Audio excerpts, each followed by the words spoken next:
Commençons par cette citation de Dostoïevski. Essayez de fixer cette tâche. Ne pensez pas à un ours blanc et vous verrez que ce maudit animal, vous y penserez à chaque instant. Au milieu des années 80, le psychologue Daniel Wegner, j'espère que j'écorche pas trop le nom, tombe sur cette citation et décide de voir si c'est vrai ou pas. Il va réunir un nombre de volontaires dans une pièce vide et leur demander de se concentrer sur n'importe quoi d'autre que l'ours blanc de Dostoïevski. De plus, Wegner leur donne la consigne d'appuyer à chaque fois sur une sonnette dès que leur pensée va se tourner vers cet ours blanc. Au bout de quelques minutes seulement, c'est une véritable cacophonie. Tout le monde déclenche la sonnette, tout le monde est en train de penser à l'ours blanc. Et ça vient confirmer la théorie de Dostoïevski. Les pensées refoulées finissent par devenir réellement obsédantes. Les volontaires ne pensent qu'à une seule chose, l'ours blanc. L'expérience va continuer grâce à Jennifer Burton et Elizabeth Cazet du Hamilton College à New York, en menant une étude sur les incidences de ce phénomène dans la vie de tous les jours.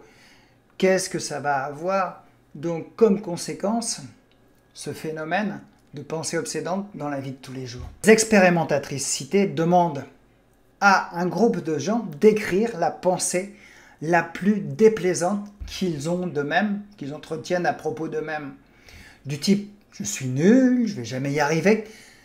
Bref, je pense que, tout comme moi, vous connaissez ce genre de pensée. Ils vont diviser le groupe en deux sous-groupes en nombre équitable. Un groupe A et un groupe B. Et ils vont donner la consigne au premier groupe, le groupe A, de chasser cette pensée de leur esprit pendant 11 jours. Le second groupe, le groupe B, quant à lui, peut reprendre sa vie normale et vivre comme d'habitude pendant 11 jours également. À la fin de chaque journée, chaque personne du groupe A et B doit noter la fréquence de cette pensée déplaisante, leur humeur, leur anxiété et leur degré d'estime de soi, d'amour de soi.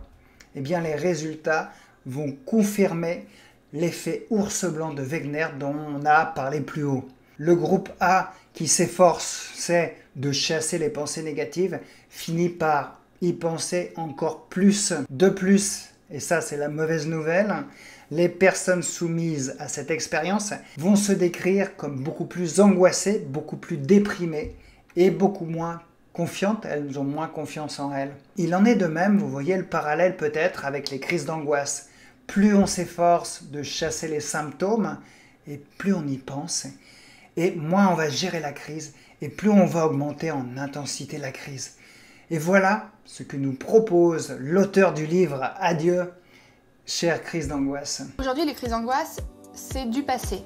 Elles peuvent encore surgir dans ma vie à raison de 1 ou 2 fois par an, grand max. J'ai plus peur de ce qui peut se passer et je laisse la crise me traverser du haut en bas. Voilà, ça me parcourt le corps, ça s'échappe et en 2 secondes, c'est fini, on n'en parle plus. Oui, je sais, vous allez me dire, facile à dire, mais pas facile à faire. Plus vous essayez de vous débarrasser des symptômes, plus vous allez les ressentir. Alors bien sûr, parfois vous allez réussir à ruser. Par exemple, si vous avez des crises d'angoisse au supermarché, vous allez aller faire vos courses à toute vitesse. Vous allez vous accrocher au caddie. Vous allez vous faire accompagner. On appelle ça dans notre jargon psy des comportements de sécurité. Ils vont vous empêcher effectivement de trop ressentir les symptômes, mais la peur, elle est toujours là, tapis dans l'ombre, prêt à vous tomber dessus. Allez peut-être seul au supermarché un samedi sans vous tenir au caddie, et là, ça va être la crise assurée. Alors que faire et comment le psy va vous aider? Ensuite, on va aider le patient à s'exposer progressivement aux situations qu'il redoute.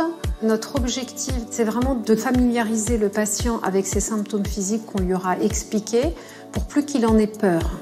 Ben oui, c'est ça le secret, s'exposer petit à petit à sa peur. Ce qui est important, c'est surtout en ressentant les symptômes. C'est une technique que j'enseigne à mes clients. Tout d'abord, je les fais se concentrer sur leurs symptômes de la peur. Bien sûr, attendez-vous au départ à que la peur, elle monte. mais seulement pendant un court instant, et elle va finir après par diminuer.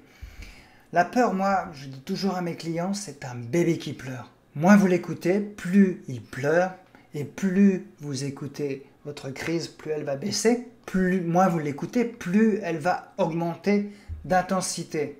Ensuite, je les amène à respirer moins vite, car quand on a une crise d'angoisse, on respire beaucoup plus vite.